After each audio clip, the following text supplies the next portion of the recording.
All right, our next question comes from Jill from Orange County, California. And Jill asks, can you please give examples of when to use email sequences and when to use pipelines? And this question is actually about KAJABI, which we're big fans of KAJABI. So fliplifestyle.com/KAJABI if you want to check out a 28-day free trial to KAJABI. But this is actually a good question that I could reframe a little bit, right? This is actually a question about email marketing, right? In particular, when should you make an autoresponder sequence? When should you use a broadcast, like you just send out an email? Or when should you create a full-blown sales funnel or sales pipeline where it's like opt-in, a specific sequence for that product, and then it goes through the entire sales funnel process, right?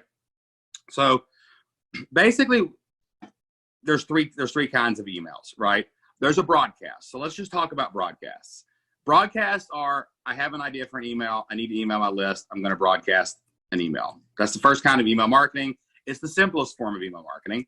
It's actually my favorite form of email marketing. The emails that you get from me when you see that I've signed my name on them are usually broadcasts. Like I literally broadcast almost every day because I really enjoy it.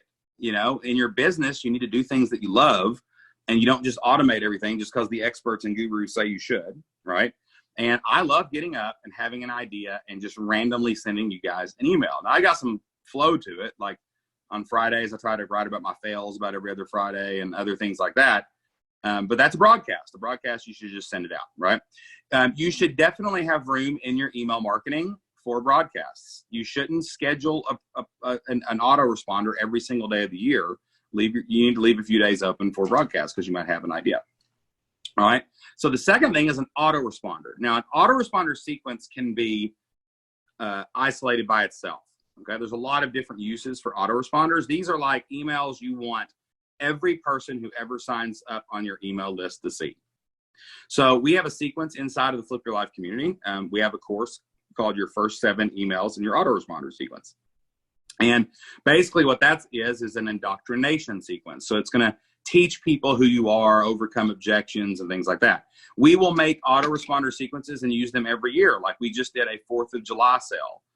Next year on the 4th of July, I have the emails that I broadcasted. We will turn that into an autoresponder, save it. And then next year I can just say, hey, turn on the 4th of July emails. That's an autoresponder. Now, a pipeline is very specific because a pipeline, you're going to get someone to opt in for a lead magnet, right?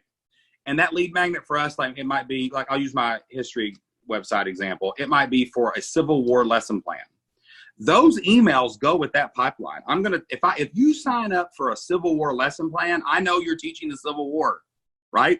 So I know that the next thing you need to get is Reconstruction. That's the era after the Civil War. I know the era after Reconstruction is the Spanish-American War. I know this. You told me when you signed up. So it's a very specific email autoresponder that is attached to a very specific product with a very specific next step to sell it. Okay, so really long-winded answer to get you through the 3 kinds of emails. So you should use a broadcast when you have something to say. Oh, man, I'm going to have a sale today.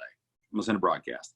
Have autoresponders so you don't have to do them every single year. Like, you know, if you're going to do the same sale every Black Friday, then just write one autoresponder and keep it over to the side. And then pipelines, you use the pipeline emails when it's related only to that lead magnet. Okay?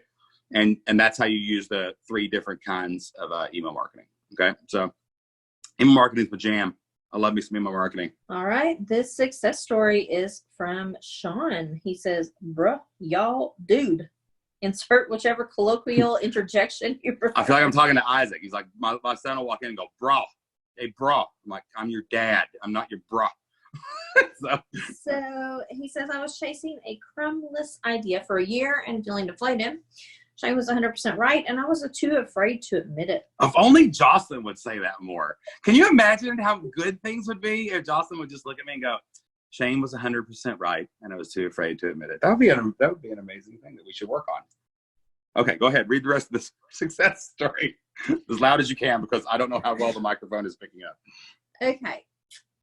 Let me see. He said my original idea, email efficiency inbox zero, was more like a lead magnet than a fully fleshed out product or idea.